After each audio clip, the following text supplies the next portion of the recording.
From CBS News Bay Area, this is the Afternoon Edition. And right now in the Afternoon Edition, street vendors in San Francisco pushing back against a ban they say cripples their livelihoods. Good afternoon, I'm Ryan Yamamoto. Starting today, both legal and illegal vendors on Mission Street will not be allowed to sell on the sidewalks for the next 90 days. Vendors are calling on the city to push it back until after the holidays, but city leaders say serious safety and health risks are what led to that temporary ban. The neighborhood has become one of the city's hotspots for people selling stolen goods, frustrating residents and nearby business owners. For the ban, I feel that it's wrong because a lot of people who pay for a permit and have families and need to provide for them. Again, 116 vendors that went through the whole process. It completely leaves out the rest of those folks that are kind of going into place. And the other thing I'll mention is in terms of the enforcement, right? DPW workers aren't out here after 5 o'clock, right? And so what you end up happening is you actually see a lot of our conditions becoming to begin this way after the hours of 9 to 5. And San Francisco Supervisor Hillary Ronen wants vendors to move to an indoor marketplace. This has 50 spots, and she hopes to secure another location with another 50 spots. But the Mission Vendors Association says these sites have limited space and would hurt business for vendors during a crucial time. Those vendors want the ban to be pushed back to after January 1st.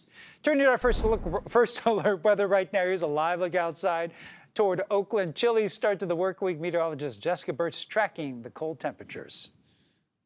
Daytime highs throughout the Bay Area are sitting right around average. A little bit warmer down into the Santa Clara Valley with upper 60s in sight for us today, but still, this is a mild forecast for us as we head into our Monday afternoon. Upper 60s down into the Morgan Hill area, low 60s along our coastline where it was a little bit breezier this morning. Luckily, the winds will die down into this afternoon. We're expecting 60s all the way from San Francisco north of the beautiful Golden Gate Bridge all the way up into Marin, Napa, and Sonoma heading into this afternoon. So pretty much a mild forecast for us today. I want to show you what's happening right around the corner as we head into our Tuesday and Wednesday forecast, because today we're pretty much seeing blue skies. Yeah, some clouds wisping through at times, but once we head into our Tuesday evening forecast, as I advance Futurecast, watch this area of low pressure move its way in from offshore. This will bring in a chance of showers as early as tomorrow evening. That'll sweep throughout the overnight hours, and we're actually left with scattered showers into our Wednesday forecast too. It'll be a wet, cool, slick morning for us as we head into Wednesday, so take it slow out there on the roads at that point. Luckily, that system will clear up heading into the afternoon hours with daytime highs in the 50s.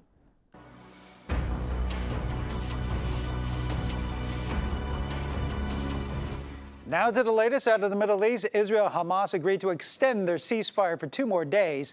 Hamas is expected to free more hostages from Gaza. Ian Lee is following the latest developments.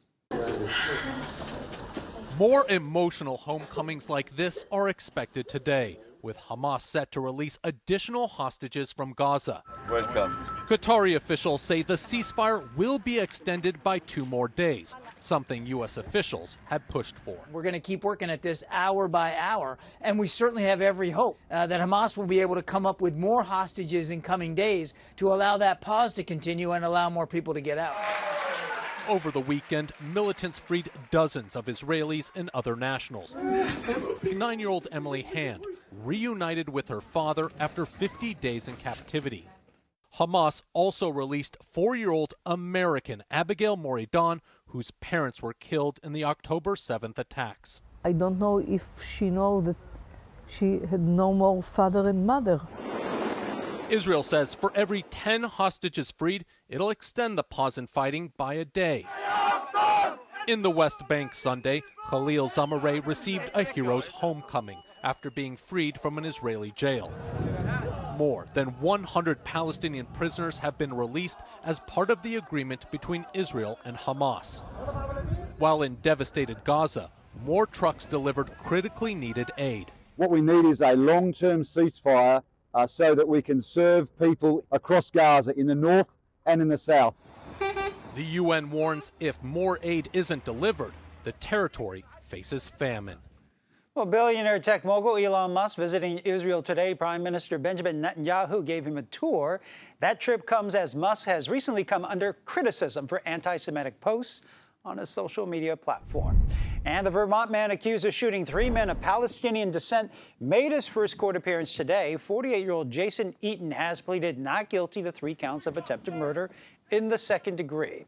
He is being held without bail. The shooting happened Saturday night. Authorities say the 3 20-year-old men were walking down the street when Eaton fired at least 4 rounds in their direction, injuring all 3 before fleeing the scene. 2 of those victims are in stable condition, but 1 suffered more serious injuries. And today marks 45 years since the assassination of San Francisco's Harvey Milk and George Moscone. Milk was one of the nation's first openly gay politicians and a beloved advocate for gay rights.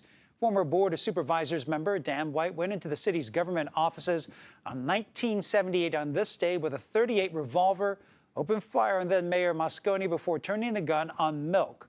Riots and peaceful vigils followed those murders, mourning the loss of the 2 respected leaders. And the country is saying its final farewell to First Lady Rosalynn Carter. Her casket departed a medical center in Georgia this morning. Members of the Carter family will travel with a motorcade, which then stopped for a wreath-laying ceremony at her alma mater, Georgia Southwestern State University. The motorcade then will travel to Atlanta, where Carter will lie in repose at the Jimmy Carter Presidential Library. Members of the public will be allowed to pay their respects this evening. A tribute service will take place tomorrow, and former President Jimmy Carter is planning to attend. President Biden and First Lady Jill Biden are also expected to attend. Rosalynn Carter died in her home in Plains, Georgia on November 19th at the age of 96.